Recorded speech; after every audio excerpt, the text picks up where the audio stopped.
Hey, this is Oliver Luck, and you're listening to the XFL Xtra Point podcast. Since the day you saved my soul,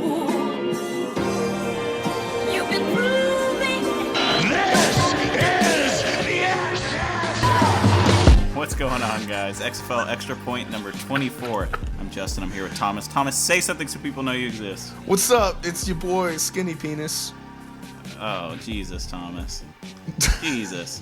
You had 2 weeks to come up with something. It's only You been came 2 up weeks. with Skinny Penis. It's only been 2 weeks. Is it really What? only been 2 weeks since our last show? Yeah, it didn't be that long. Feels like an It's only been eternity. 2 weeks. I know. Fuck, 'Cause man. We missed talking in this forum. Yes, we do. So yeah, it's been a while, guys. It's been a while. Since I first saw you. That Stained. song. Decent band. Terrible name for a band. Terrible T-shirts as well. Hold on, they have the worst. It's been a while. They have the worst band T-shirt of all time, where it's stained, written out in like white, like gooey lettering, so it just looks like a jizz stain. You know what I mean? Okay. It's like why Yeah, would I get you. Why would you make that your shirt? That's an awful shirt. Have you seen, they had, like, jizz shoes? Have you seen those? Jizz They're, like, a hot new shoes? suit. So they were just, like, some black shoes, but they had, it looks like hot glue poured all over them. Oh no, yeah, They're I have seen those. covered in, like, what semen. the fuck is that? I don't understand it. Maybe I think I'm just getting old. I don't know. Like Maybe. I was getting old. Like when don't Yeezys see came out, I was like, those are some ugly ass shoes, and I'll never wear those. But now it's like, So I Yeah, don't know. I've been wearing $15 Vans my entire life. So. Vans are a solid go-to. Due to my work, I have to wear Under Armour, which makes the worst shoes ever. Oh, that sucks. So, but yes, not a hype beast in any way. Anyway, XFL. All right, guys. So you know what the deal is. We're back after 2 weeks, and we're giving you some content. And we're probably going to go back to our once-a-week type deal. If we can get it, if we can find stuff to talk is there about. going to be content to talk about? But whatever. We'll figure it out. We can just talk about anything. We can just recklessly speculate on stupid shit. We'll just have clownery countdowns every week. Maybe. We'll figure something out. We got to provide the content in these troubling times. People are just at home. They're starving for content. We need We're here advertising to provide it dollars. to you. Well, there's no advertisements in this one, so. Oh, fuck! Why are we even here? But anyway, so today we're going to do listener questions. We actually got some. There was a part of me that was afraid that when I asked for listener questions, we were not going to get anything. But one man always comes through with the listener questions. Yes. And we also going to do kind of a goodbye to the XFL 2020. Not a goodbye, but a see you later. It's a goodbye to XFL 2020. Wow. I mean, we're not going to get XFL 2020 again. I was trying to be like positive, and you Yeah, just kind of shot me down. Yeah, okay. The fuck, Then we're going to dude? talk about the guys who signed from the XFL over to the NFL. And we're going to talk about, all sorts of things like fit. Maybe we can also talk about maybe some other guys who are going to get signed. Maybe the real things XFL like that. 2020 was the friends we made along the way. There you go. There you go. That's something. That worked a little bit better. All right. No, it doesn't. What do you mean? Let me plug our shit. Follow us on Twitter at XFL Xtra Point. Okay. Do You it. can ask us listener questions there. You can see us tweet occasionally on there. We have a YouTube channel. These podcasts get posted there. But if you're listening to it somewhere else, like why would you head over to the YouTube channel? But I'd like to put some content up on there. I at some would too. point. We're just not very good at it. no, no. So we'll I'm not figure good it at out the video eventually. I did. It was really not that great in my opinion, but it's what I could do. It's what my My talent most is. popular video was the Wasn't it the Quinn one where Flowers I went to that argument? practice. Oh, the practice. Well, because that's actually like good. Like people and, wanted to see some good shit. Yeah, it's good and well Okay. done, and had nothing What else to do do I with have me. to plug? You know what I have to plug that we never fucking do? What? We do have some advertisers. All Oh right. shit! Do you guys like books? I love books. Do you like reading books? Fuck that. Nah, you gotta listen to books. If Yeah, you guys want bitch. to listen to some books and support the show, every time you sign up for this free 30-day trial, you get a free book and you support the show over at audibletrial.com/extra point. You get a free 1 month trial. You get a free book. You can listen to all sorts of shit. I think Tom Brady's TB12's on there. Wow. All sorts of biographies of football guys if you like that shit. Wow. I listened to Kevin Smith's his biography on there. It was lit. I like Kevin Smith a lot. So It was. Thanks, Audible. if you guys want to if you want to support the show, if you guys want to head over to audible.com or audibletrial.com/extrapoint, support the show, get free books. Perfect time to read books right now. Yeah, There's nothing else to there's fucking really do. nothing to do. And I understand a lot of people they like consuming content, but they don't necessarily like reading, and it gets I boring. hate reading. It has to be something I really, really am interested in to actually read it, and that's not I like because listening to audiobooks though. I do too. And the best part is usually for like autobiographies, they usually will have like the guy it's about Actual person. reading it, Yeah. which is Kevin very, Smith very read nice. his book to me. It was lit. It was lit. Okay. Yes. Let's get on. No more promo. No more. Do go sign up for audibletrial.com/extrapoint. Thanks, All right, Audible. let's get on to our listener questions. Let's do it. First one. Fart. All right, from Nate Hinsman. Okay. At Nate H2 the Izzo. All right. Nate to the He says, which former XFL player who has since signed to an NFL team will have the greatest impact on their new team? We were kind of talking about this in our later segment, but come on. Let's just throw one out there. Who do you think? Okay. Without getting too deep into it. Well, okay. I'm going to say 2 because I think we kind of agree on one, and the one obvious one is PJ Walker. I think okay. obviously he's That wouldn't be my choice. no. Okay, well he's the backup QB right now in Carolina, but I don't know what the hell Carolina's doing right now. And Teddy Bridgewater, as we kind of talked about before the show, hasn't had the best luck with injuries in the past. So perhaps we will see PJ Walker take the reins, even for only a couple games in the NFL season. And then the other one I would say would be Dietrich Nichols, who was a cornerback from the Roughnecks to the Saints. The Saints DBs are kind of a little bit barren right now, and I think he had enough quality tape. He's been around the NFL too, so he has experience. I think he'll be a good pickup for them. I think he'll be a solid contributor. Let me tell you the actual only right answer. All right, I actually have another one to say after this, but And that's Christian Kuntz. well, All right. okay. Already has a cool name, but he's going to be their long snapper. He will play for sure. Wow, so you're just beating me on a technicality, you fucking douchehole. He Also, will have is it the most Kuntz or is it impact. Kuntz? I want to say Kuntz. Well, of course you want to say Kuntz. Christian I'm going to Kuntz. say it's Kuntz. And actually, one other one I have to say on a serious note is Kayvon Walker, who was the DT from the Guardians. He signed with the Steelers. The Steelers recently let Javon Hargrave walk in free agency, so they're kind of missing that penetrating 3 tech, and Kayvon Walker fills that role. At least that's his skill set. So hopefully he sticks. Hopefully he doesn't do anything against my Browns, but hopefully he sticks. Hopefully he stays there for a while. So Okay, let's move on to the next one. yes. Oh, yes. Okay. Yes. So we are asked this question by Official Street WIGGA06.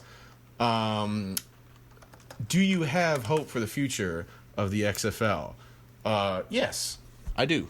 Yeah, we're feeling good. We're making shows again. If we didn't, we would just stop making shows and be like, God damn it, let's find something else to do. Yes. Wasn't the thing where at the inception of this league they had like enough money set aside to cover it for X amount of time, like no matter what happens? Say that again? Like Say that again? wasn't there like at the inception of this league at the start of the season they were like, we have enough money to cover this for X amount of years, so. unless it's Yeah, they're like like, an even if epic we operated at a disaster. loss. Yeah. So I mean, this kind of, although it sucks that it had to end early and everything, like they were prepared for this as much as they could be. So, yeah, I mean, like we said, and as we said over the course of the season, this is a good product. This is good football. It's entertaining to watch. For sure. There were minimal fuck ups. There were fuck ups, but they were at minimal, so good. Yeah, I'm excited for next season. Yeah, for me, I just think, like, the thing I see a lot on Twitter is like, oh, look, it didn't last as long as the AAF. Well, the AAF didn't have to deal with, like, a global pandemic. Yeah, so. global super virus. So, Like, I mean, that's not really fucking fair. Everyone else, the NBA got cut short, too. Like, If just chill with that. People all right? really said that on the fucking... Because that's a really dumb statement. But people do it. The people really hate the XFL. Some Well, that's people really... hate Well, the was it XFL. Florio? I bet it was Florio. It was not Florio. Okay. Florio sucks. Some no names with like Goku as their AV. See, those are the ones you got to watch out for. If they have an anime character, or it's like their Twitter pic is like the emoji version of them, it's a red flag. And if you're currently listening to that and you have it, you should change that. And I stand by my statement. Change it. It looks weird. All right, let's move on to our third and final question. Yes. And this one's interesting. All right. This is from Jacob Neville. All right. At Llama Feed. Fantastic name. All right. He says, who are some QBs you hope could replace Tamu and PJ to bring back excitement and fun to the league? Precursor before we get into this, little disclaimer. Yes. None of the guys we have listed here, I don't think, are going to be Tamu or PJ status. That is correct. I don't think anybody... Tamu and PJ, especially PJ, we do very good. Yes. And I don't think anybody in the foreseeable future is going to be on the level of Jordan Tamu or PJ Walker. Yeah. These guys are guys who maybe there's some upside and like... But I'd say for the most part, they're probably not going to replace Tamu or PJ in terms of excitement and the fun that we saw from them. Yes. But there's, guys come out all the time and they surprise us, so we don't know. Let's just go one by one, like draft style, all right? All right. All right, so you go first. Who's your first overall pick? So my first overall pick is Khalil Tate. He is the quarterback currently for the Arizona Wildcats. This dude was a Heisman candidate, dark horse Heisman candidate, but it's a Heisman candidate nonetheless when he was under Rich Rodriguez's spread offense. And then Kevin Sumlin came in and tried to install a pro-style offense and kind of limited him to what he could really do. And he wasn't really that good. That doesn't match his skill set. He's more of a runner and more of just an athlete than a passer. He can still throw. He's still got an arm. It's just accuracy and timing were issues. But if they're looking for someone that's exciting and can move around and can do a lot of things, Khalil Tate I think is a no-brainer. Because I don't think he's going to get drafted in the NFL as a quarterback if he gets drafted at all. He's definitely an athlete and can definitely probably fit the athleticism bill to play a different position in the NFL, but I just don't think he gets drafted. And if he wants to keep playing quarterback, I think the XFL is the best possible route for him at this point. Okay. So my first pick, I'm just going to lay this out now. Thomas did the easy route of just picking these college players. Okay. Who, don't Never have mind, any I had NFL to experience. give one of my things to you, you doof. Well, You I'm doof. just saying, you had the easier route here. See, he's not So telling my you all first pick behind is the also scenes. a college guy. My first pick is also a college guy, and that is Kelly Bryant. He's the Mizzou quarterback. He was the quarterback in Clemson, correct? Oh, I don't know. It should be easy, shouldn't it? So these guys, God damn it, Thomas, I'll beat your ass. No, that's correct. He was the quarterback at Clemson. Yes, he was the quarterback at Clemson. All right. Mm-hmm. He's a really shifty kind of avoid getting sacked kind of player. His arm is definitely not NFL level. Yeah. He won't get drafted probably. I mean, there's an off chance. I mean, he's a big name. I've heard of Kelly Bryant. I don't even watch college football, right? But from watching his tape, man, he does not have accuracy. He misses a lot of passes. He does not have arm strength. He's almost purely an arm thrower when he doesn't have a very good arm. But, man, he's fast, and he's a good RPO guy, and he's very good at running the ball and doing option stuff. And he can pass well enough in, short check down stuff that it can work. He's exciting to watch, for sure.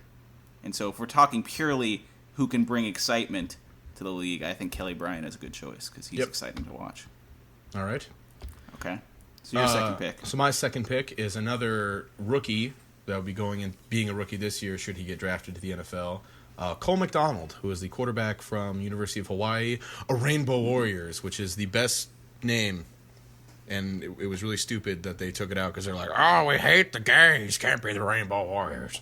But whatever. Is that really their logic? Yes, and then they brought it back because they were like, wow, that was dumb. So, Yeah. all right. So Cole McDonald, before the season started, he was kind of touted as the dark horse. Like, this guy might be a first-round draft pick. He's got all the measurables. He's got NFL size. And then he immediately assed it up and threw 4 interceptions in the very first game of the season. So, not ideal. His main strengths is he comes from a very pass-heavy offense. So you get to see his arm a lot. And you kind of get to see just how he can move the ball and push the ball downfield. His biggest problem is just basically timing. He doesn't really have fantastic arm talent on deep throws. I would almost call him scattershot accuracy, which is weird for a spread quarterback. He does have a fucking cannon, though. And if there's anything that the XFL likes, is he has a fucking cannon, as with Cardale Jones. Now, I kind of said he doesn't have the arm strength to make throws earlier, so there might be a contradiction. But what I mean by that, and what I should have said, is he doesn't really have touch. He has Brandon Whedon syndrome, where every throw is like fucking just missile coming at you, and really doesn't have another gear to go to. Also, his mechanics are a little weird. He's kind of got like a Phillip Rivers release. It looks like he's like throwing a javelin, like he just all elbow really. But I mean, he's a developmental prospect. The NFL, I think, in the XFL, I think cannon plus measurables plus size. I think a coach will like him. I think a coach will want to work with him. So, right. Okay. My second pick here is Blake Bortles. We all know who Blake Bortles is. Okay. Bort. Man, 3-4 years ago, this would not have been conceivable. This man was what? Was he a top 10 pick? He was the top 3 pick. He was the 3rd pick in the draft. He was the 3rd pick of the draft. Okay. He was picked over. Blake Bortles would be one of the biggest. I know he was picked over a bunch of fucking people, which is awful. Yes. But he would be probably one of the biggest names to come to the XFL, just in terms of name value. Almost everyone knows who Blake Bortles is if you watch football. Yes. His big problem is he's an awful decision maker, and he's not very accurate. But he has a fucking cannon, like you say with Gold McDonald. He absolutely can throw it really far, and he is very big, and he can kind of move. Mm-hmm. So that's interesting. That's interesting, especially in the XFL. I've also just read that his nickname is Bortle Combat, so it's another plus in his category. So I've got 2. I won't spoil the next one, but I've got 2 good nicknames here. Mm-hmm. So Bortle Combat is going to be my pick here. Blake Bortles, he doesn't seem like he's really going to get another shot in the NFL anytime soon. Like he was on the Rams, and I guess that didn't work out. Now he's a free agent again. Definitely not getting another. Definitely won't be a starter. I guess he could be a backup somewhere, but like, I don't know. There's lots of options you can get a backup. You can get guys who are cheaper as backups from the draft. So we'll see. Okay, go ahead. Who's your 3rd pick? All right, my 3rd pick is someone who has been in the NFL, not for very long, but has been in the NFL. Is Nate Sudfeld. He had some time with the Eagles, and then I believe he got hurt. He played college ball at University of Indiana. He was kind of their in-between when Indiana was going from a spread offense to a pro-style offense. And he was quite good, honestly. His biggest problem is really that he is not very good in the face of pressure. Not like Landry Jones, bad level, but not very good. And his delivery, like, he can't... The ball, like, when he releases it, the ball, like, the nose of the ball is going down. So if he... And the problem with that is if, like, you're in the red zone and you have to loft the ball over a defender, it's the way his release is, it's not going to happen. And that's actually hurt him a lot, and you can see in his college tape, too. But he's got NFL size. He's got an NFL arm. He has some wow throws at Indiana, and he has good tape with the Eagles as well. He was kind of their plan when Carson Wentz went down again, and they didn't have Nick Foles. But obviously, nothing happened with that. So, but yeah, Nate Sudfeld. Okay, all right. My 3rd and final pick. All right, this is another great name. This is the Slaughterhouse, Kyle Slaughter. This is actually a son of mine that I forgot about until Thomas reminded me. Yeah, because it's so easy. Well, this is not a rookie anymore. Now this is actually a fucking player. All right, I forgot that he was my boy on the Vikings. He was an absolute stud in the preseason. Kyle Slaughter, the 6'4" dude. He's a little skinny for 6'4". I think he's just kind of like a raw dude in terms of like he's not polished, but he's absolutely like a dude. Like he will take hits. He's a dude. Run like short. He doesn't run very fast, but he runs a little bit, and he'll just take fucking hits. He'll do some QB sneaks and get fucking rocked. He has definitely a questionable arm. Underthrows a lot, but it just works. Like sometimes shit just works. Yes. And he was one of those in the precinct. It was like, man, that should not have been completed, but I guess it was. All right, that was overthrown or underthrown. It was still completed. He's definitely not that great in the pocket. He definitely can't read a defense all that well. But, man, he's a dude, and I like watching him play. He could be fun. And with a name like Slaughterhouse, like, if he's just getting if he's trucking people and getting wrecked sometimes, absolutely putting his body on the line, he's the Slaughterhouse. Like, we'll see. We'll see. We'll see. We'll see. But that'd be my guy. I like Kyle Slaughter. He's a son of mine. He's a son of mine. All right, we're done with listener questions. Let's get on to the semi-sad, nostalgic kind of thing. We're gonna do a goodbye to XFL 2020. Not a goodbye. Okay, I would say, do you have another one? Tell me what. No. Tell me what it is. If it's not a goodbye. Not a goodbye. Well, it's the same one. It's a see you later. I want a different one. Oh, I want a different one. It's not a goodbye. It's But we're not gonna see it later. XFL 2020 is done. There's no more XFL football in 2020. When does the season start? Oh, shit, I'm thinking of... Okay, never mind. It's February. It's not a goodbye. It's... No. Don't be sad that it's over. No, what is it? It's don't cry that it's over, smile that it happened. Or something of that nature. Okay. Oh, fair enough. All right. So we're going to talk about... we're just going to look back on the season. The short season. It was sad it was cut short. Yep. You know what's one of the saddest things? This is actually not one of the saddest things. This is really, it's just, I'm being over dramatic. You know what's a sad thing coming out of this? Do you remember the deal we made that if we got through the season, we would do the Seltzer Challenge? Oh, yeah. And I gave us two little, I was like, these two things have to happen. The season has to get through without shutting down. And we have to keep doing podcasts. Well, I didn't account for global pandemic in there, so I guess we're not doing our Seltzer Challenge after the championship. Kind of a hard thing to account for, but you really still should have had a plan in place. You know what I mean? You kind of dropped the ball. I guess I did. So we're not going to get to do that. That's sad. But next year, Seltzer Challenge. Hopefully, it's still a thing. Yes. Or we're going to look dumb. Okay. So we're going to talk about some of our favorite players from XFL 2020. Maybe our favorite game. Things we thought were good about the XFL, things they could maybe get better at, maybe some of the lowlights, some of the shit we didn't get that was kind of a stain on this season. Let's talk about it all. Let's start with favorite players, all right? All right. I know who my favorite player is. I know who my favorite player going is. into the season. That's PJ Walker. That's right. Man, how fun was that to watch? He was God, super good. I feel so good. Yes, he was super good, super fun to watch. He was really the draw of the XFL, honestly. Yes. And I just feel so good for calling it, on our first episode. Yes, you did call it. Where we talked about the quarterbacks, and I was like, this is the guy. This is the dude. This is my guy. This is the reason I'm a Roughnecks fan. This guy's lit. He has incredible arm talent, and he can move around, and he's Tyrod Taylor, which will be really good in the XFL, because Tyrod Taylor would be very good in the XFL. Yes. Because Tyrod Taylor is a borderline starter in the NFL, and that's what really I think PJ Walker could be. He could be a borderline starter in the NFL. Yes. So, I do like PJ Walker a lot. Who are some of your favorite players? I have other ones, but I'll let you go. So, are we going to do one then one, or should I name all mine? Just name one. We'll go one at a time. Well, I'll also go with my guy, who was my guy the whole time, Jordan Ta'amu. It was fun to see him. Really, from game to game, honestly, he improved almost every game, even if it was just a little thing.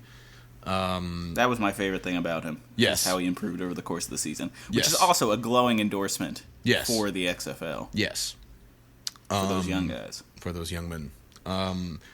Excited to see him get a shot in the NFL with Andy Reid. He will never play, probably, because he's probably QB3 on that roster, if he even makes a roster.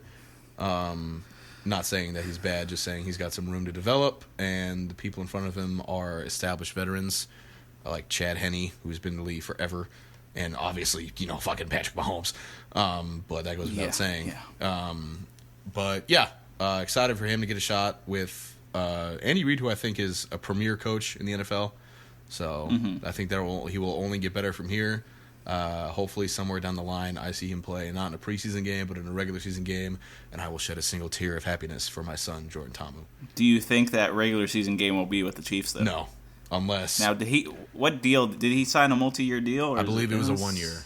1 year, okay. So he could be back in the XFL next year, unless he could be, and that's why I kind of said if he makes the roster, because it's not really a talent thing; it's just where your snap's going to come from. Yeah. Because a lot of teams are only carrying 2 quarterbacks now. So, Yes, they are. Unless That's what was my fear with PJ Walker, but they signed him to a 2-year, $1.5 million deal. Also, Matt Rule was his college coach, so he kind of already knows what he's got. So he knows what he can do. There's no feeling out process. That's just kind of spoiling our next segment. Yes, whatever. Yes. So let's just move on since we're spoiling the next segment. Okay, let's talk some more favorite players. Yes. I definitely liked, players specifically. I just want to talk about the Viper secondary, but I really like the Viper secondary. I really like the Dragons defense. Steven Jackson was a guy I liked a lot. Tackle machine for that Dragons defense. Yep. Another guy who really stuck out to me was obviously DeMarcus Gates. He was fun to watch, and Edmund Robinson too. Both of them were really fun on that Roughnecks defense. As that linebacking, Edmund Robinson was more of a run stopper. DeMarcus Gates was kind of all over the place. Yep. And both those guys were fun to watch, and it's sad to see them go. Yes. Another one for me on the Battlehawks defense would be Terrence Garvin. One of the better run stopper LBs in the league. I would say he's probably up there in the top 5 LBs in the league. I don't know where exactly he'd be, but I really like Terrence Garvin. I hope he gets a shot if he wants it in the NFL because I think he could play well there. Big fan of Anthula Kelly on the Viper secondary. I think he was far and away their best DB, honestly, in terms of coverage. So liked him a whole lot. Anthony Johnson, of course. I think we both liked him a lot. He came out of nowhere for me. I never had heard of him before. So. Yeah, whether it's from his animated interviews or just his play as kind of a situational pass rusher, like him a lot. I don't know if he's going to get a shot in the NFL again because he's a little older. And he might not really have the size anymore that the NFL is looking at. I think when he went to the league, he was closer to 300 pounds, and now he's something like 240, which is still not small by any means. But just he might not have the skill set mixed with the old age that the XFL is really old. He's like 30, but that the XFL is really looking for, or the NFL is really looking for. So hopefully he gets a shot, but we'll probably see him back next year if he wants to keep doing this. Do you have anybody else? Yeah. Okay. Will Hill, right? Oh yeah, William Hill. Hill. Fun to watch. Yes, sir. It was that kind of safety I like, the big hitting safety. I think Raheem Moore showed to be pretty good. He'll probably be sticking around for a while. I don't think he's going back to the NFL. Yep. Another guy I really liked that I didn't really know a bunch about. Like, he's a name that was familiar, but this made me a fan of him, and was Josh Johnson. Yeah. Right? Because I can't say I watched a bunch of Josh Johnson play in the NFL.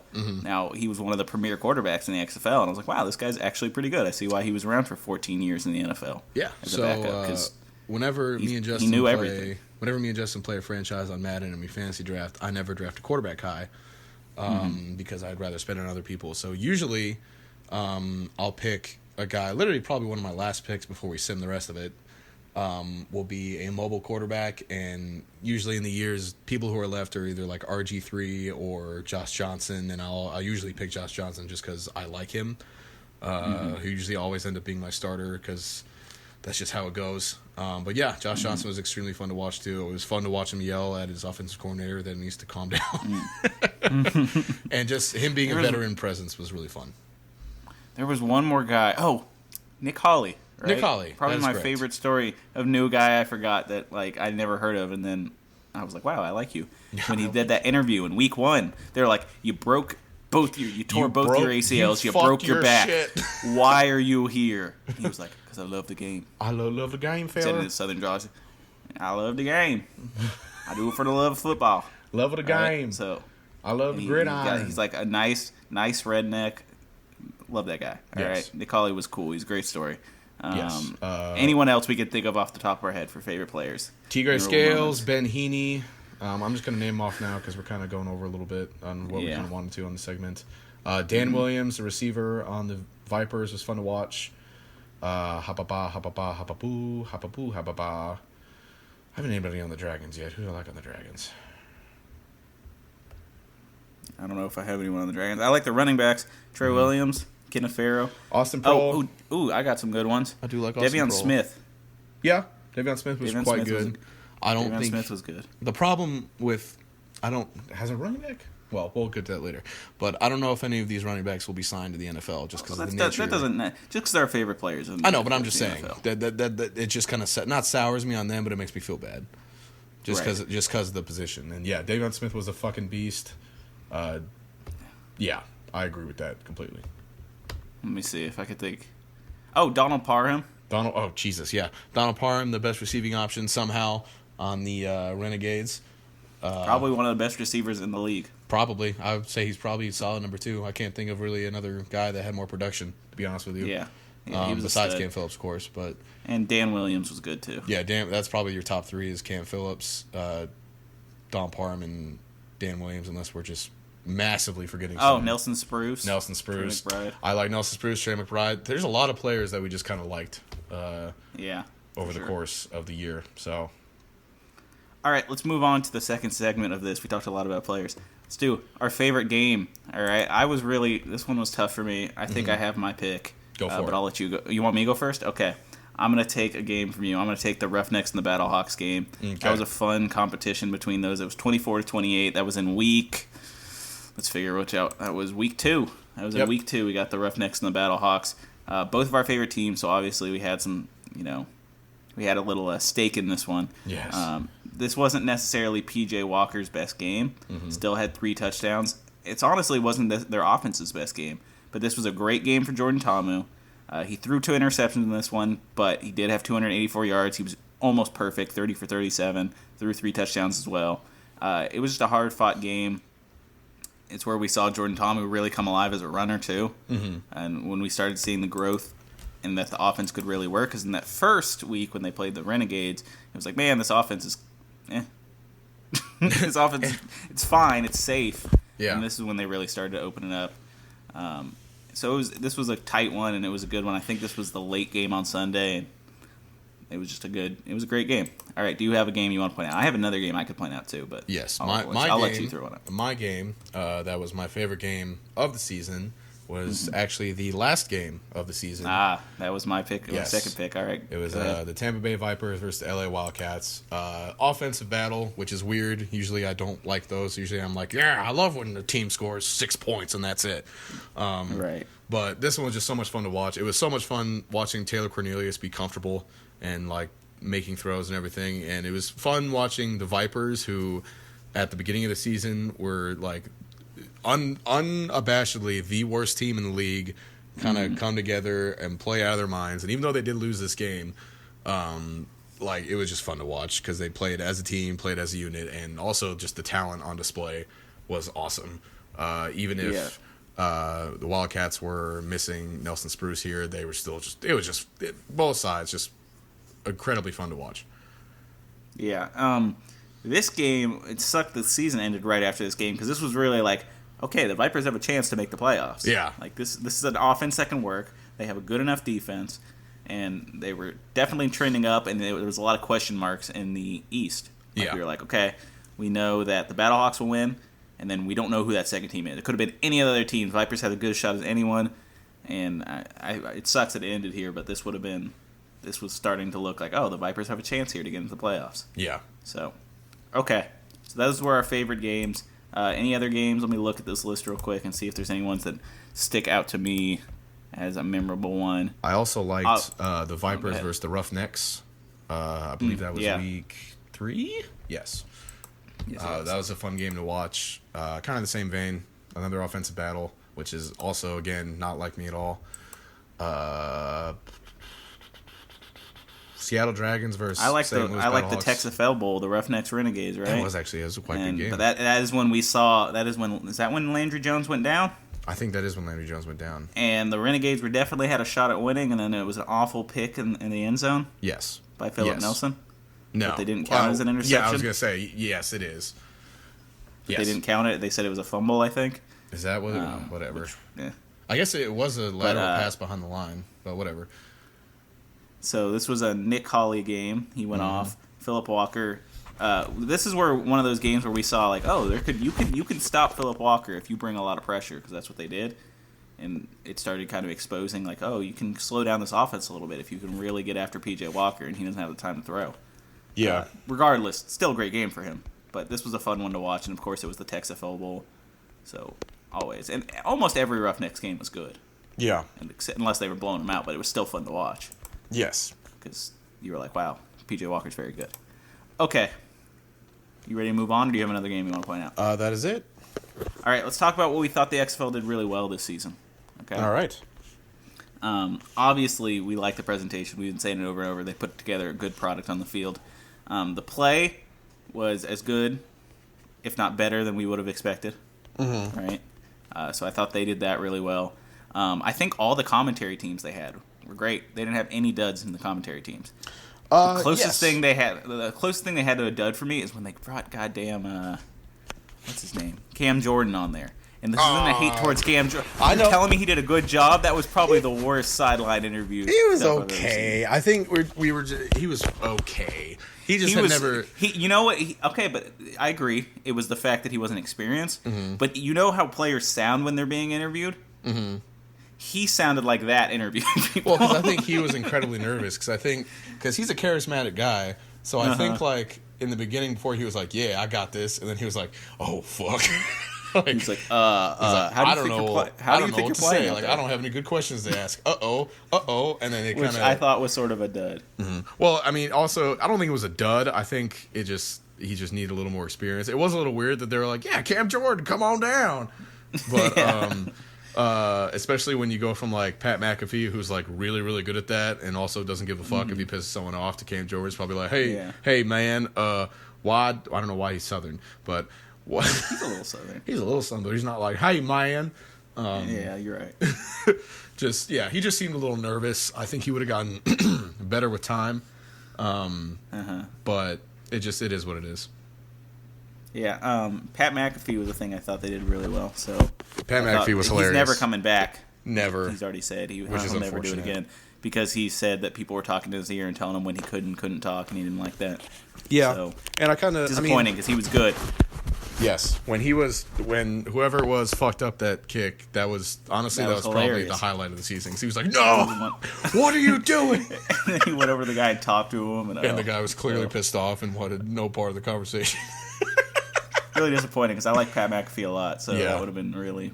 But also, I've been watching more of his podcasts lately. Yeah, it is unfortunate that he's never going to do it again. But like, kind of, and I know, kind of going into it, they were like, "You can do whatever you want," and then they kind of 180'd him, saying like, "Don't talk." But like, also like. You kind of got to expect that, you know what I mean? I mean, yeah, you got to let the commentators talk. He probably would be good in the booth. I think he'd be very good in the booth, especially if it was like he'd be a great color guy, like where he doesn't have to give the play-by-play. He can just kind of give an idea what's going on, because he'd be exciting. Because even if he didn't really know what he's talking about, if you have somebody that can kind of, I don't want to say rein him in, because that sounds kind of like he sucks. He does not suck. He's very good at it. No. Just someone who kind of can get the X's and O's down. Not saying that Pat McAfee doesn't have the X's and O's down because he was in the NFL for X amount of years, so whatever. Yes. But someone like that who can rein it in, not him, but rein it in. So I'm curious to see if Greg Olsen comes back, right? And if he doesn't, that'd be a good place next to Pat McAfee. Why am I forgetting his name? I liked him a lot. Pat McAfee, but not Pat McAfee, the guy who was next to Greg Olsen in the booth. I don't remember. It was a guy I like. He caught a lot of Vikings games, and I can't remember his name now. I don't remember. But I liked him a lot. Yeah. It's sad that it's blanking on me. But he's very good, whoever it was with Greg Olsen. That was one of the better booths. Was it Mike Tirico? I think you could stick Pat McAfee in there instead of... No, it wasn't. Okay. It was... God, I gotta look it up now. Was that CBS or ABC that he was on? He was on the ESPN. Oh, fuck. See, I don't know. Let's figure this out. Greg Olsen. While you're figuring that out, Joey Galloway, whoever his co-host was... It kind of seemed like they were always throwing digs at each other, like under the Kevin bus. Burkhardt. Kevin Burkhardt. Yes, Kevin Burkhardt's really good. Yes. All right, Kevin Burkhardt and Greg Olsen. You could replace him with Pat McAfee, and I think that'd be pretty good. Yes, but the Joey Galloway, whoever he was also broadcasting with, it always kind of seemed like to be like, "Well, I think you're wrong," which was hilarious. But because it kind of seemed like there'd be some animosity there sometimes, but otherwise, everything was good on that front. There was no Chris Collinsworth saying idiotic PFF stats. There was no Joe Buck saying stupid stuff. There was no Booger, nothing like that. So all good on the commentary front for the XFL. For sure. So obviously things they did well. The kickoff, the new kickoff, could very well be adopted by the NFL, and so obviously that's a good thing. I like that they did the 1 foot catch. Yeah. 1 foot in catch. That makes it exciting. That could make some exciting catches. And one of my favorite things was seeing the Sky Judge. Yes. That was fantastic. That was awesome, being able to hear all that them stuff. talking about like what the decision is and like how quick the process was and how it's like, here's what we're looking for. Did we see it? Yes, no, no. All right, decision in. And we're not sitting around for 30 minutes, not 30 minutes obviously, but like a solid 4 or 5 minutes while we get like, oh, here's a shot of the referee looking into a camera. Like, what? Oh, I wonder what they're going to call. Let's show the replay again. Oh, look, okay. They're definitely going to call this for sure. And then they don't call that. And it's like, what the fuck? Okay. So that's awesome. That was great. All right, let's move on to some things they could improve for next year. I don't have too many on this list. Okay. Top of my head. I have one I think thing. they need to... Go ahead. One thing and one thing only. You got to make the draft a little more accessible and less, that'd be slapdash. That's all I would really say. Thing I would point out, need to be a little less intrusive on the sideline interviews. 'Cause sometimes they happen too much. Yeah. Like they'd happen in the middle of a play, and they'd side screen the plays. Yeah. Like, you know. Or like when Why Bob they're Stoops doing was interviews? like, I'm not just now. let me watch the game, and it's Yeah. like, okay, like you're talking to the kicker. The best is when Bob Stoops was like, not now. Yes, away. that was funny. They need to probably be a little less intrusive on that. They need to figure out their comms. Those went out a lot during the season. Yeah. That's one thing they got to try to figure out so that they don't, because lots of teams were like, we can't get the plays to our quarterbacks and shit. Yep. And you need to not do that. So you got to figure out how to get that better. They need to downsize some of the stadiums. Yeah. For sure. Which the only thing with that is like football stadiums are by nature fucking massive, unless you're thinking about like doing like a high school stadium, which no, please Or don't. you could do a soccer field. You could do that. That actually might be better Some because then teams did everyone's that. closer. But the problem, some people did, the defenders did that, and they had one of the best stadiums in the league. yeah, the problem with soccer fields is that unless it's as they might want to keep the soccer material, and a lot of times like soccer material is just grass, and that's not necessarily the best playing surface for football. But whatever. I mean, that would be nice because then the stands are smaller and they're closer. It's like how where the Chargers played this year. It's literally like 30,000 people, but they're all right there. So Yeah. yeah, And that's what you want, I think, for this league. yes. Let me see. Is there anything else we think they could improve? Let me see if there's anything that sticks out in my head. My biggest thing was just the draft because I love the whole NFL draft process. It's literally my favorite time of the year. They need to do that again for the. They need to fix that for the XFL for sure. And even if they do a live stream see. again, just like clean it up a little bit, like kind of make it not even more like, oh, we need more presentation. Just literally, I would just do it like, all right, round 1 is complete here. Like I wouldn't announce it pick by pick. I would just be like, here it is. All right, round 2 is going to be available in 20 minutes. All right, here. So, I can't think of anything. I wonder if they'll do the same thing again, where like this round 1 is like whatever, I guess, or like They offensive skill. shouldn't. Yeah. From what I can tell, they shouldn't do that again because the teams get to retain all their players. Yeah. So your pool is going to be a lot smaller. Yeah. I wonder if all the coaches return. That's my other question too. Yeah, that's a good question. Because I mean, we'll see. I mean, who would be a candidate to not? Well, lots of guys can go be coordinators for college teams, Yeah, that's true. and I Or don't know even if that's a professional better teams. job. Yeah. Or they could be professional teams. I don't think as much professional teams. Or they could, if they are, I think they'd be more position coaches. Yeah. I can see that. I'd say some of the younger guys will probably stay because they didn't get a full season. So like a guy like Pep Hamilton will probably stay. I just don't know if Hal Mummy's going to want to do it again. I don't know if Bob Stoops is going to want to do it That's again. true. Like someone who got demoted was like, nah, fuck. I mean, how Mummy broke his And fucking we'll see how back. that works out. Yeah, so. Yeah. I think the older guys have a higher chance of leaving. I think the young guys will probably stick around one more year so they can get a full season. I can see that.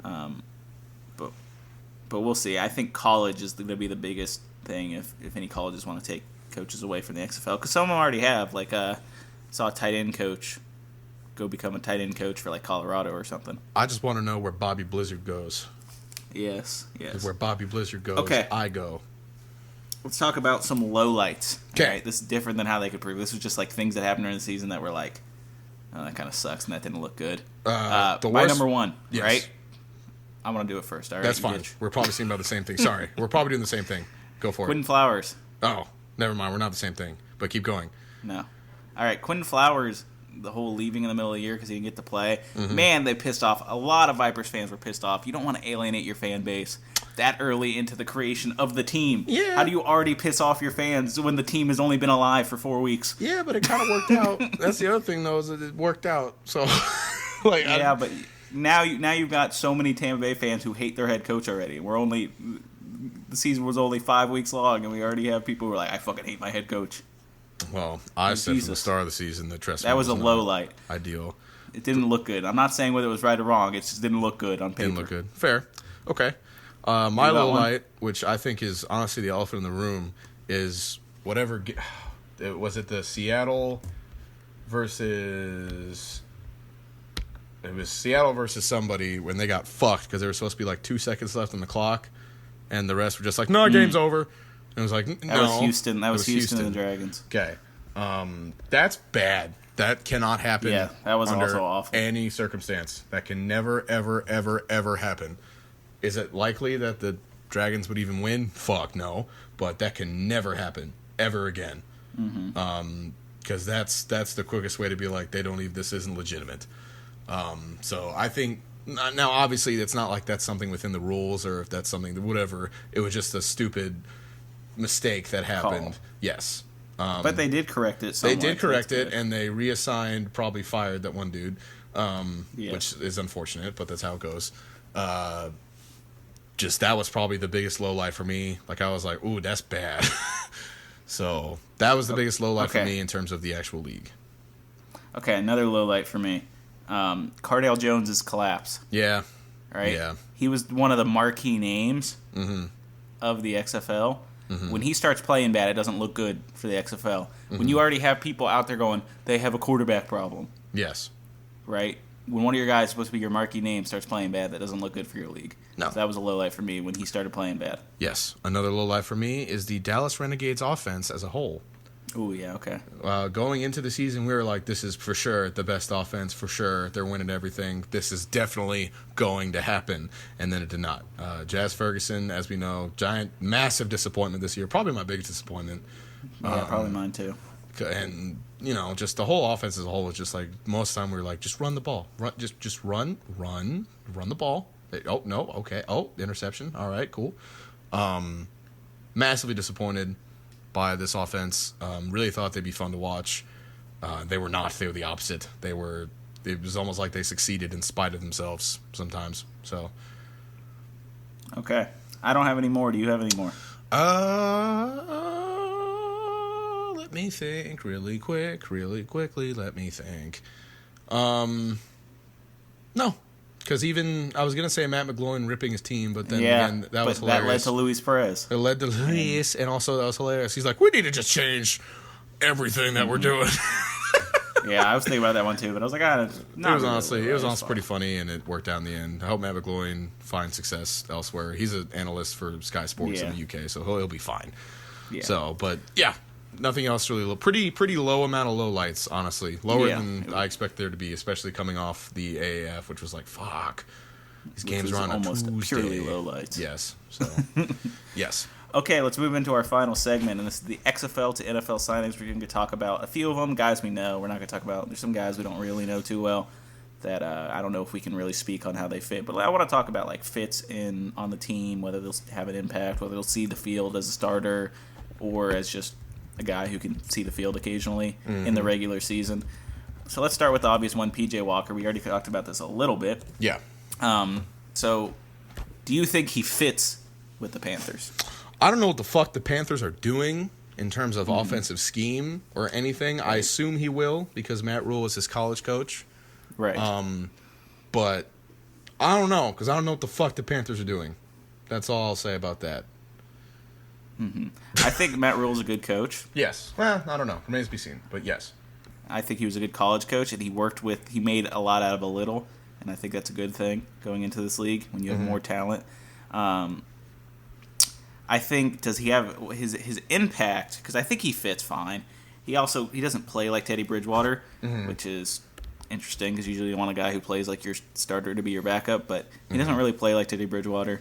He plays like if Cam Newton was small, which again He plays like Russell Wilson. I think that was a better fit for me, was if he went to the Seahawks. He kind of played a lot like Russell Wilson. Yeah, I could see that. Shit, he could have went to the Chargers because if they end up starting Tyrod Taylor like they said they're going to draft a quarterback. I bet if they don't draft a quarterback and they they're stay with tanking Tyrod Taylor. I bet they're tanking for Trevor. I guarantee that's what's going on there. You think they're tanking for Trevor? I think so because I don't think their roster is good enough to win. You don't think I think their roster's pretty damn good. I think it's okay. I think they got some dudes on that roster. I think their O-line is good enough. I don't They think their defense got is good some. enough. They got Keenan Allen. They got Austin Eckler and Justin Mm-hmm. Jackson. Then they got Mike Williams. Then on defense they got Joey Bosa, Derwin James, Melvin Ingram. I just think they're missing some They got pieces. some dudes on that team. I just think they're missing pieces. That's all. I think they're tanking. I think they're good for- enough. If they had a good quarterback, they could make the playoffs again. Maybe, but I don't think they could get further than that. So I think they're kind of biting the bullet right now. But we'll see. That's also the NFL. So Right. Yes. Okay. So let's get back to this. I think PJ Walker probably would have fit better with the Chargers, the Seahawks. I saw what was the other? There was other teams that were interested in it. Wasn't the Broncos? it was the Broncos. And there was one other team, right? And I'm forgetting who it is. It was the Seahawks, Broncos. It wasn't the Panthers. That wasn't a team that was rumored, and he just signed with the Panthers. Wasn't it a team in but the NFC South? No, that'd be the Panthers. I don't know. I don't know who the other one was. I don't know. I could probably go back in our text. Yeah, messages. you sent it to me. There was three Yes. teams. I'm But currently scrolling. the Panthers weren't on my radar, but that makes sense with Matt Rule. Do you think he could get the start at all? PJ Walker? Any world in which he starts, yeah. In a world where Teddy Bridgewater gets hurt or asses it up, then Right. yes, I think so. That's not to say that he's not good enough or doesn't have the talent to be a starter in the NFL, like right away. The way teams work, I think they're going to be a little more, like they're sticking with Bridgewater at this point, which is fine. Teddy Bridgewater is quite good at football, so Yes, he is. yes. Skull. So, well, y'all cut him, so whatever. I mean, yeah, but he fucked up his knee, and he was. Did y'all trade him or did y'all cut him? We cut him. Okay, well, Yeah, yeah, he it went to kinda the had to Jets, happen. and then the Jets traded him. Oh God, he went to the Jet. Thank God he got the hell out of there. Jesus Christ. Yeah. Okay, so I think PJ Walker. I think he probably isn't going to start because I like Teddy Bridgewater a lot. I have a Teddy Bridgewater jersey. I think Teddy They Bridgewater is also- a very good quarterback. They also signed Teddy Bridgewater to like a $50 million contract, so Yeah. Teddy Bridgewater will He's be probably starting. not going to start unless something happened. I think even if Teddy Bridgewater's not that good, like as long as he's not absolutely awful, which I don't think he will be, I think the only way PJ Walker sees the field this season or next is if Teddy Bridgewater gets hurt. Yeah. But PJ Walker, great backup, and that's kind of what I projected him as. Is probably going to be a solid backup somewhere. And this makes sense to me. I like him as a backup for the Panthers. Yeah. All right, let's move on to Dietrich Nichols on the Saints. You sort of talked about this one a little bit. Yeah. Obviously, they have a depleted secondary. It's been one of their biggest problems. Dietrich Nichols, great corner for the Roughnecks. Probably their best coverage corner. Do you think he starts at all? He'll be their probably starting slot / nickel, honestly. I think he'll play sort of a Mackenzie Alexander role for the Vikings, where he's Yeah. not on the field all the time. Yeah. But Nickel slots up. He might packages go. for sure. He might rotate. There might be like 2 or 3 slots that'll rotate in and That's out, true. Yep, that's true. and he could be one of those guys. He's kind of too small to play outside. That's where I like him. But yeah, slot / nickel, I think would be good. And that's. Do you think he'll make the team? These guys on 1-year deals are definitely more up in the air 1-year and deals are making the team. kind of like a prove it deal. So anyone that's on a 1-year deal, I'm kind of cautious about saying, yeah, he'll make the team. But I think Dietrich Nichols has probably the most solid shot of most of these players going on a 1-year to make and stay, just because of his skill set and because of he'll probably be a cheap slot corner. So all things considered, I think he'll stick around. Yeah, I think he fits with the Saints. They definitely need secondary help. Yep. How old is Dietrich Nichols? Do we know that? Dietrich Nichols is boo. Dietrich. He's 25. Okay, so he's young. He's a young guy. Okay, yeah, he's young. So definitely he has a shot to make this team, I think, at such a young age. And like we said, he could be one of those rotation slot guys. Yeah. All right, let's move on to another big one, and this is another quarterback. Your boy, the Yes. throwing Samoan. Throwing Tomlin, Samoan. signs a 1-year deal with the Chiefs. Yes. And we got numbers for him. But I want to point out something that I just read on Twitter from I think it was from St. Louis Battlecast podcast. I think is what they're called, or Battle Fans, something like that. They're either Battlecast podcast or there's one of those St. Louis accounts. All right. Yes. They were talking about how they're a little skeptical. They're like, did he actually sign? Because even though we have a number here, so I don't know. I'm talking out my ass right now. Yeah. He said something like, the team hasn't announced it in any way. Mm-hmm. Suspect. I Well, think that might just be wishful thinking for Battlehawks fans. Yes. That he'll come back. When did they say they haven't announced anything? Because teams couldn't officially announce any signing of This any was kind. today. Today? This was today. Okay. I mean, I don't know if they would necessarily announce the signing of a third-string quarterback that might not make the roster. Like, they might do it in, like, a little release. It's like, we've waived these players. We've signed these players. But they're not But I going don't to think there's even been that. I don't think there's been anything officially announced from the from the Chiefs. Okay. I think. I don't know. I'm talking to my ass here. But that was just something to throw in there. Yeah, no. I just think that he's not really that high profile of a signing, so it's not going to be like, oh, Jordan Thomas. You know what I mean? So. I mean, I know P.J. Walker was announced. Well, because he was a high profile signing because he was Right. the best quarterback of the XFL. So.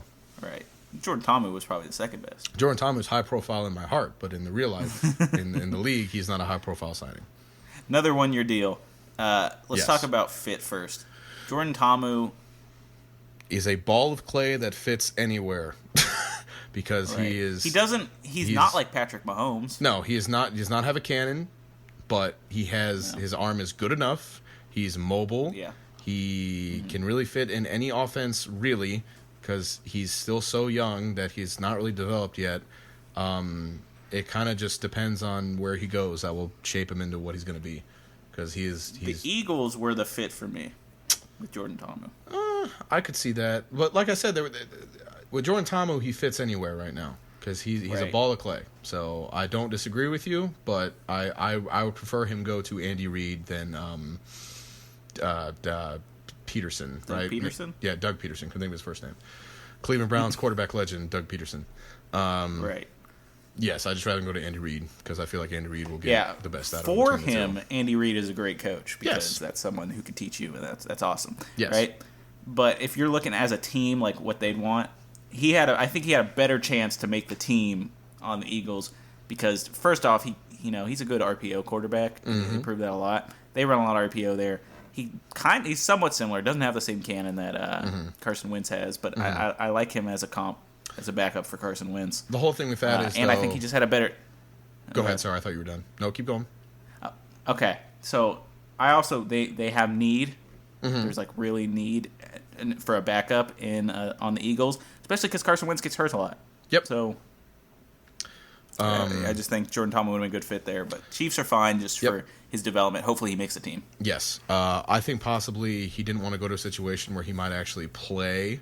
Oh, wow. Because if he does go and he's not ready yet, then that's your shot. And Right. because that's just how the NFL works, which is unfortunate. Like Nathan Peterman has been lucky that the Raiders have liked him because when your first debut is 5 interceptions, usually you don't get another 6. shot. 6? Fuck, man. Usually you don't usually you don't get another shot, which is unfortunate because I don't think Nathan Peterman was ready and I think the Bills were very unfair to him. But that's just how it goes. So Right. I'm not saying that he's like backing down from a challenge because whatever. This isn't some fucking anime. This is how real life works. Like maybe he just kind of wants a year with Andy Reid, wants a year in the NFL. Maybe we'll see him back in the XFL. Who knows? All right. Okay. I'm gonna throw this out there. Do you think Jordan Ta'amu will ever start Ever? Like on the Chiefs? on the Chiefs? No. Unless Patrick Mahomes has a What- grievous injury. No. Didn't you say he's not even QB2 though? At this point, probably not, because Chad Henne is their QB2. Yep. And Chad Henne has just been in the league a while. He kind of knows how to run an offense. I think Jordan Ta'amu's ceiling is definitely higher than Chad Henne, but Right. for the purposes of the Chiefs, they'll probably, if they're only going to run 2 quarterbacks, they'll probably hang on to Henne and let Ta'amu walk, or be like, Ta'amu, come into the practice squad. We want you. But at that point, he might prefer the XFL. So who knows? Right. Okay. Let's move on to the next one. Drayvon Askew Henry. This is a guy that flew under the radar for me all season until week 5 when they played against the Renegades. And he absolutely locked down 6'8" Donald Parham. I think Drayvon Askew Henry is 5'10", if I remember correctly. Yes. Let me look that up again. And he locked down the 6'8" beast. And I was like, wow, okay, he's 6 foot. But that's still, compared to 6'8", he absolutely, he was shadowing Donald Parham the whole game. Absolutely locked him down. I think that game single-handedly got him this 2-year deal. We don't know the money yet, but with the Giants are much like the Saints, in that they have a depleted secondary. They have like a high school secondary.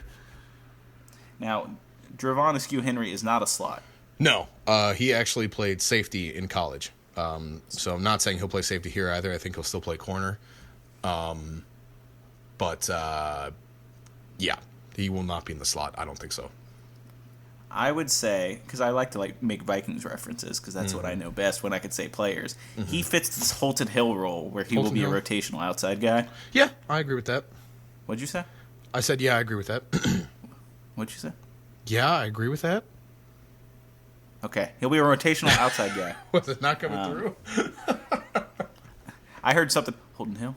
Holton Hill? I thought you were talking shit about Holton Hill for a second. I mean, he used to stop smoking weed, but otherwise.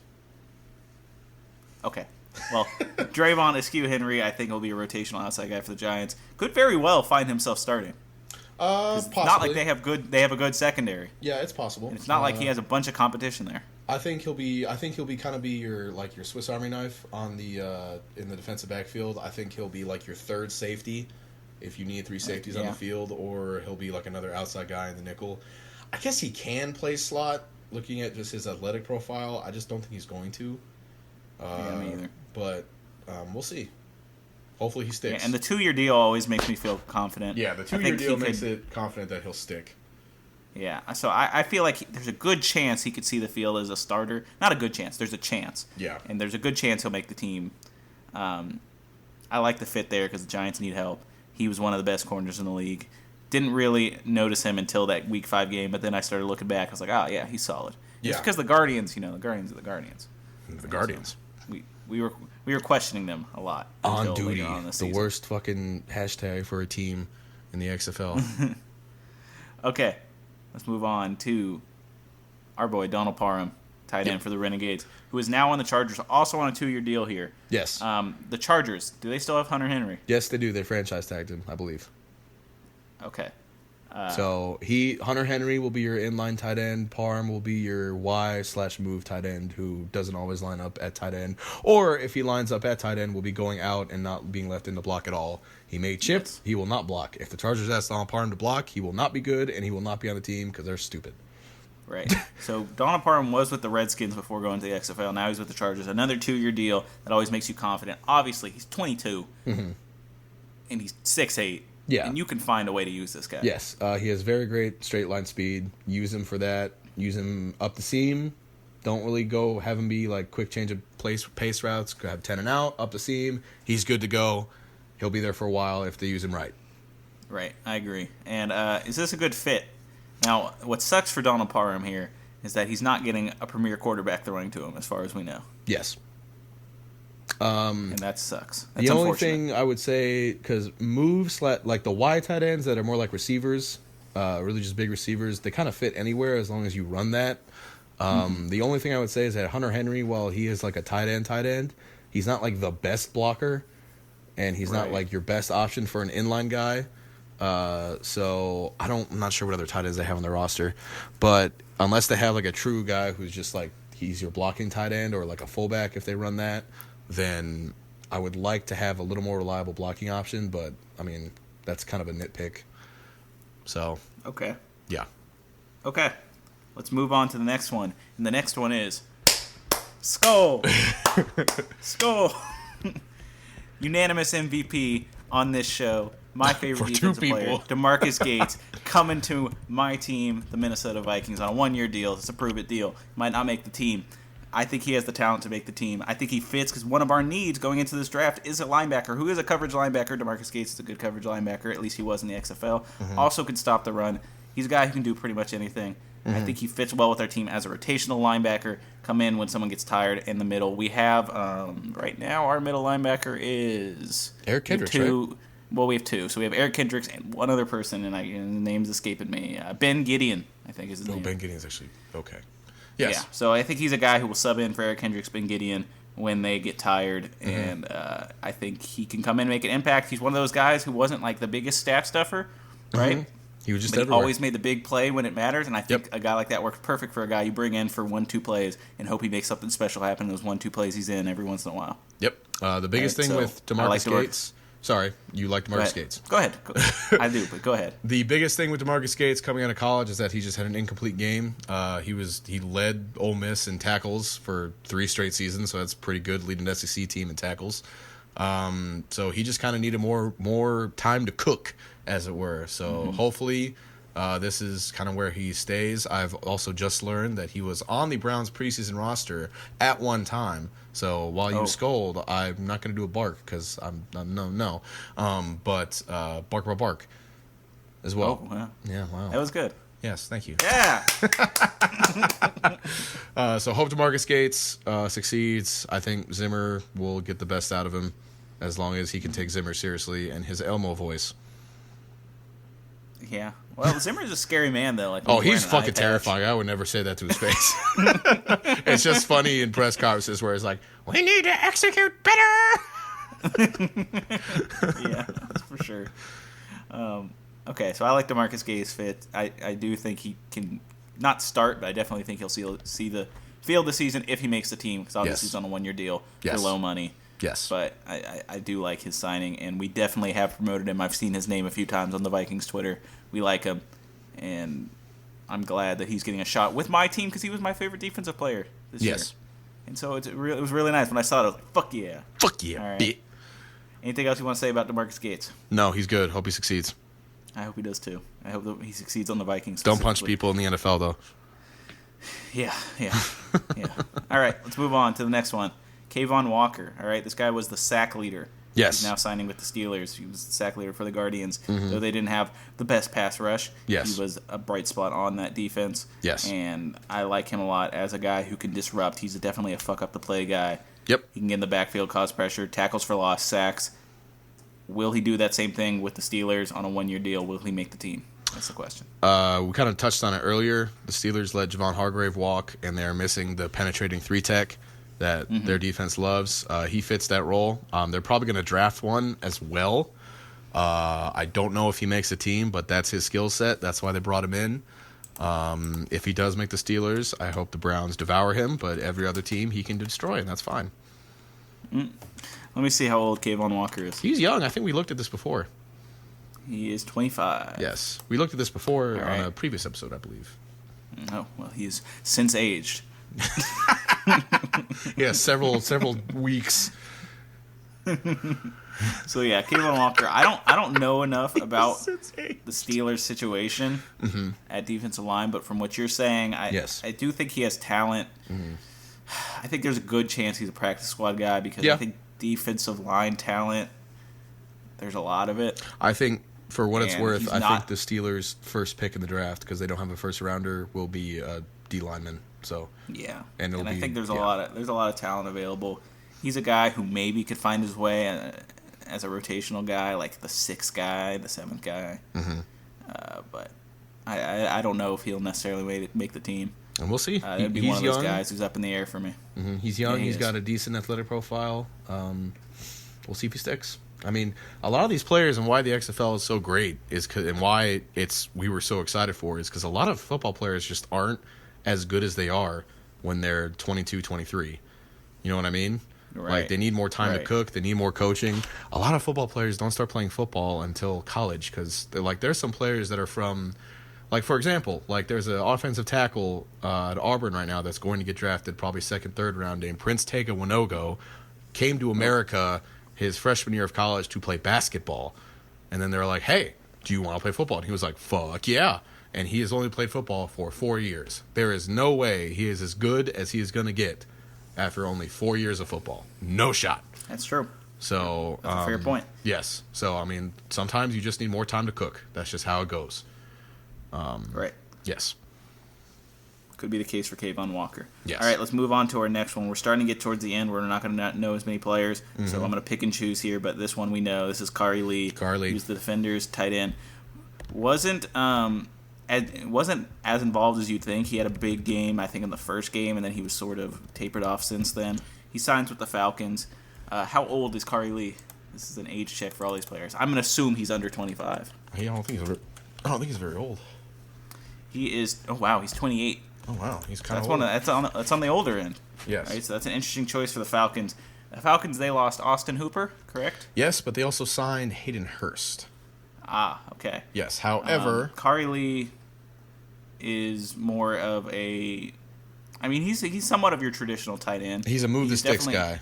He has an option of being a receiver, but it's not in the same way that Donald Parham had. He's definitely more of your traditional 4 yards, fall down, first down. Right. Which is now he does have that. He does have some speed after he catches the ball. Yes, he does. We did see that a little bit. He was open a lot when they would run some I don't know if seam route's the right word. Stuff down the middle of the field. That'd be a almost seam. Like Yeah, that's a seam. Yeah, so it's a seam. He'd run some seam routes. I remember in the first game they were like, "Hey, Kari's always open." And I remember I pointed that. I was like, "Man, this guy Kari Lee is always open." So I think he's an interesting choice for the Falcons. Another 1-year deal. Not sure he'll make the team, but it's worth trying him out. He is 28. So this may be his last shot. Looking at the rest of the Falcons tight ends, it's Hayden Hurst, who is an established player. He's not fantastic by any means, but he's an established talent at least. And then it's a guy on his second year in the NFL, and then a guy on his first year in the NFL, will be his second going to the next year.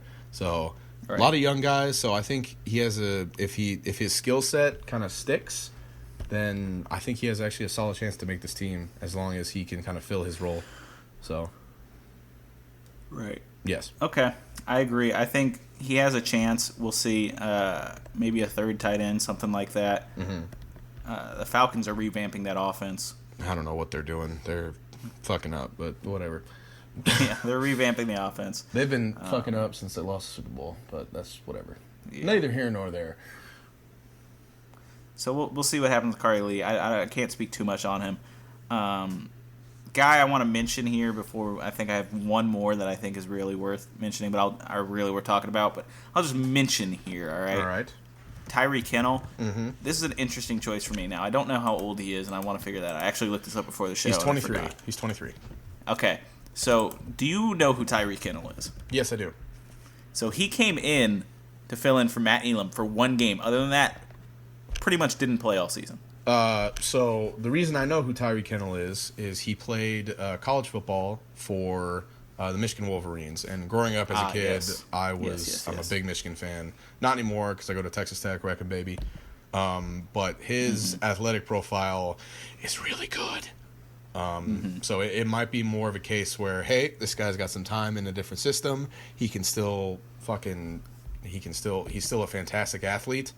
So let's get him in our team. Let's kind of see what we're looking at, and we'll go from there. Right. So he really only played in that last game of the season. Yes. But in that last game of the season against the Battlehawks, where the Defenders won, he was the team's leading tackler. Yes. So that's a good sign. You also have to take into account with all of these signings is coaches talk to each other.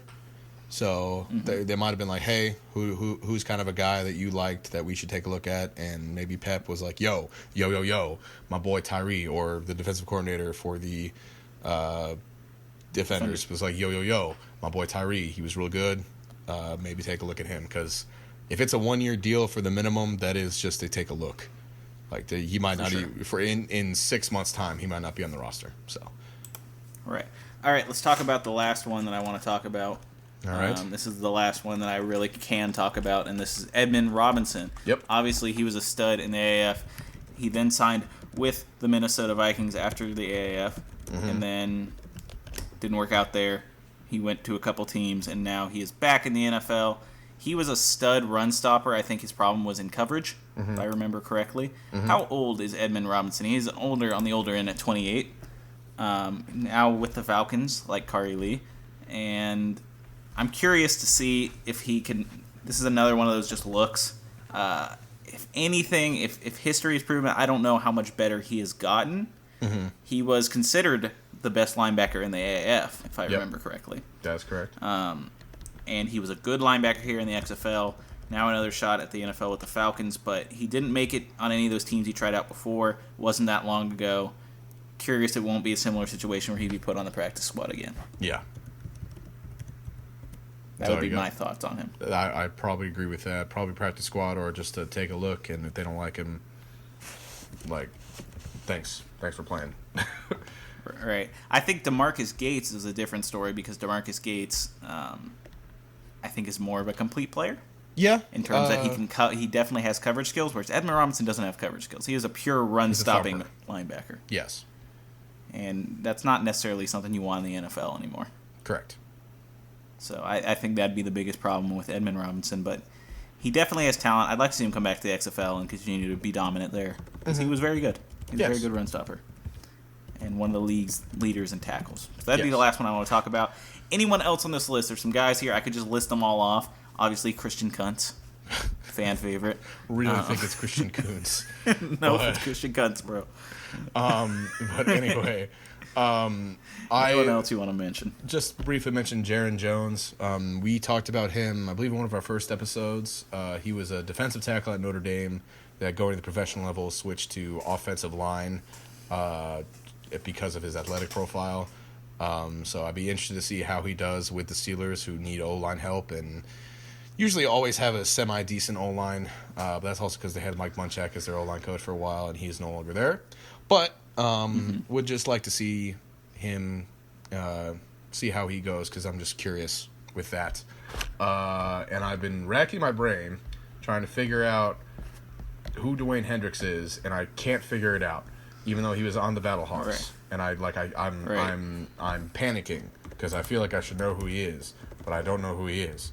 All I could come up with is he was a top 10 defensive end prospect coming out of high school. That's all I got.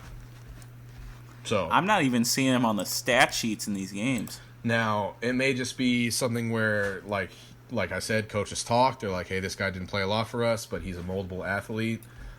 He had one assisted tackle in week 4. Okay. Well, it's probably a thing then where it's like he's a great athlete. See if you like him. See if you can find a spot for him. If not, oh well. He had another assisted tackle in week 3. All right. Let's see. Yes. Maybe he's just a assisted tackle monster. Let's see. Like if he's bendy enough, if he's flexible enough, if he's got enough bursts off the line, any team will bring you in. Not to downplay him. That makes me sound like I'm downplaying him. I'm not downplaying him at all. But if he's got the juice, a team will be like, hey, yo, come to our OTAs, which I don't know if they're still happening this year. Come to our, not training camp, whatever is right before training camp, and see what we can do. So. Okay. So maybe I figured out why he was signed, all right? Yes. Week 1, he had one tackle, not just an assisted tackle, an actual tackle, as well as an assisted tackle. And you ready for this? Yes. A sack, 2 quarterback hits, and a tackle for loss. All right. What a beast. A beast. Beast. All right. I don't know anything about him. He was good at Pitt. Yeah, he did sign with Looking Steelers. at the stats at Pitt. Steelers out here signing 5 players. Steelers are a well-run organization, and they do smart things, except when it comes to certain players. But anyway. Right. Yes. Okay. Well, that's all for the show today, right? How long did we go? We're probably at an Hour and 17. Look at that. Look at us. I really don't think we had that much We had content. a lot to talk about in this one. Yes. Yeah, we've been gone, so I guess we were just jonesing to talk some XFL football. That's the name of my dog. It is the name of your dog. Let's see if we have another show next week. That's not for certain. We just got to see what kind of comes out. If you want to keep We'll see. sending We us could viewer probably figure questions something out. throughout the week, if you want to send us clownery countdowns or just regular countdowns or something you want us to talk about, send it our way at XFL Xtra Point. Don't have to reply to a post unless it's there and you want to do that. If you just want to draft something up and send it to us, you can DM us. You can just add us. It doesn't matter. We will see it either way. At XFL Extra Point on Twitter, make sure you follow us there. We lost a few followers since the season ended. Not many, so thanks guys for not understandable. abandoning us. We were gonna do shows again, I promise you. We were gonna take a short hiatus and then come back to it. It's kind of nice to have a break Yes. instead of worrying about it all the time. Yes. But nope, we're back at it, and I'm thinking we're gonna have one next week because I'm sure I can come up with something for us to talk about. Yes. I already have some ideas. Okay. At the very worst, we'll have if a you quick... guys. Go ahead. Sorry. No, you go ahead, because I'm going to wrap the show up. So Okay. Go ahead. At the very worst, we'll have a quick 20-minute episode of just tomfoolery, but still tie it back to the XFL. So, Yes. Yes. Okay. So if you guys want to support the show, if you guys want to make sure we continue to do well in these uncertain times, and that we won't be able to put out as much content, there's not as much for us to talk about, make sure you guys rate, review, do whatever, subscribe, like, comment, whatever. Just interact with our stuff on all these various platforms. It does good things for the show. It makes us more readily available to people who aren't specifically looking for us. They could find us, helps the show grow, and maybe attract advertisers. That helps me in these uncertain times where we're not working like most Yes. people. yes. And we want to keep putting content out here. We do this for you, and we do this for us because we like doing this kind of stuff. And I hope you guys stay healthy. Don't catch the Rona. Don't catch the Rona. And we're staying safe out here, and I hope you guys are doing the same. Yes. So anyway, thanks again for listening, and we'll see you next week, hopefully. Adios. Bye-bye. This